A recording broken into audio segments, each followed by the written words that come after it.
जय श्री कृष्ण। जय गंगा मैया। वैशाख शुक्ल सप्तमी के पावन दिन गंगा जी की उत्पत्ति हुई। इस कारण इस पवित्र तिथि को गंगा जयंती के रूप में मनाया जाता है। गंगा जयंती के शुभ अवसर पर गंगा जी में स्नान करने से सात्विकता और पुण्य लाभ प्राप्त होता है।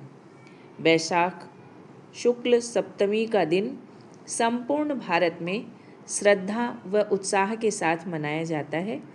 यह तिथि पवित्र नदी गंगा के पृथ्वी पर आने का पर्व है, गंगा जयंती। स्कंद पुराण, वाल्मीकि रामायण आदि ग्रंथों में गंगा जन्म की कथा वर्णित है। भारत की अनेक धार्मिक अवधारणाओं में गंगा नदी को देवी के रूप में दर्शाया गया है। अनेक पवित्र तीर्थ स्थल गंगा नदी के किनारे पर बसे हुए हैं। गंगा नदी को भारत की पवित्र नदियों में सबसे पवित्र नदी के रूप में पूजा जाता है। मान्यता है कि गंगा में स्नान करने से मनुष्य के समस्त पापों का नाश होता है।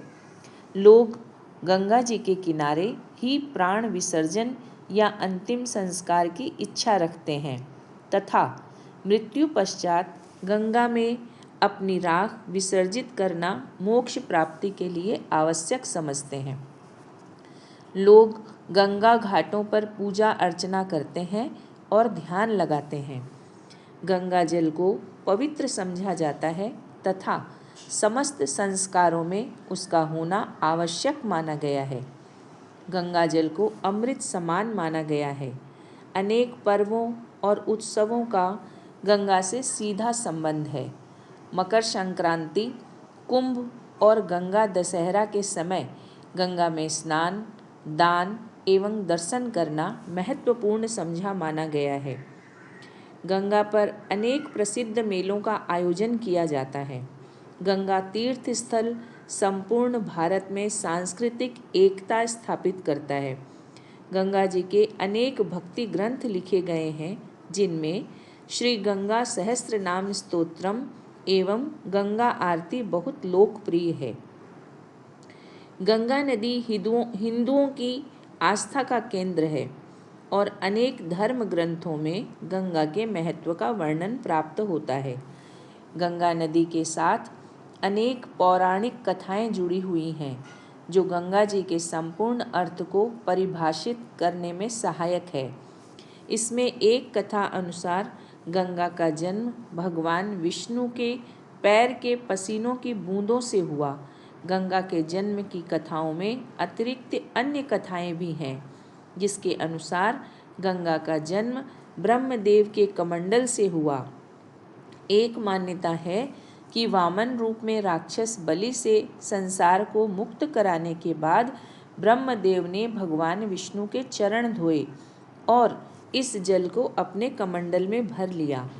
और एक अन्य कथा अनुसार जब भगवान शिव ने नारद मुनि, ब्रह्मदेव तथा भगवान विष्णु के समक्ष गाना गाया, तो इस संगीत के प्रभाव से भगवान विष्णु का पसीना बहकर निकलने लगा, जिसे ब्रह्मा जी ने उसे अपने कमंडल में भर लिया और इसी कमंडल के जल से गंगा का जन्म हुआ।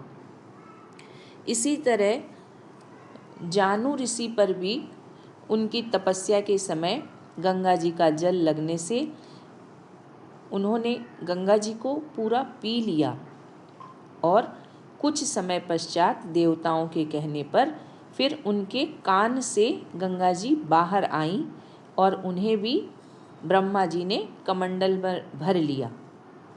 जाह्नवी नाम पड़ा था तब उनका।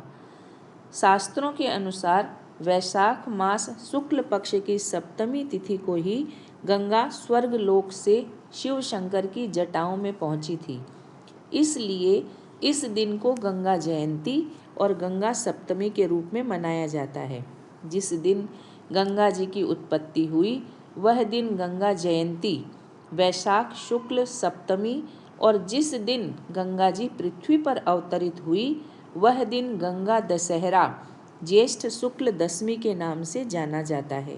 इस दिन माँ गंगा का पूजन किया जाता है। गंगा जयंती के दिन गंगा पूजन एवं स्नान से सिद्धि बुद्धि यश सम्मान की प्राप्ति होती है तथा समस्त पापों का क्षय होता है। मान्यता है कि इस दिन गंगा पूजन से मांगलिक दोष से ग्रसित जातकों को विशेष लाभ प्राप्त होता है। विधि विधान से गंगा पूजन करना अमोघ फलदायक होता है। पुराणों के अनुसार गंगा जी विष्णु जी के अंगूठे से निकली हैं, जिसका पृथ्वी पर अवतरण भागीरथ ऋषि के प्रयास से कपिल मुनि के शाप द्वारा भस्मीकृत हुए राजा सगर के 60,000 पुत्रों की अस्थियों का उद्धार करने के लिए हुआ था। तब उनके उद्धार के लिए राजा सगर के वंशज भागीरथ ने घोर तपस्या कर माता गंगा को प्रसन्न किया और धरती पर लेकर आए।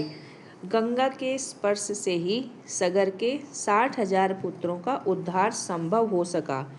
इसी कारण गंगा का दूसरा नाम भागीरथी पड़ा। बोलो गंगा मैया की जय।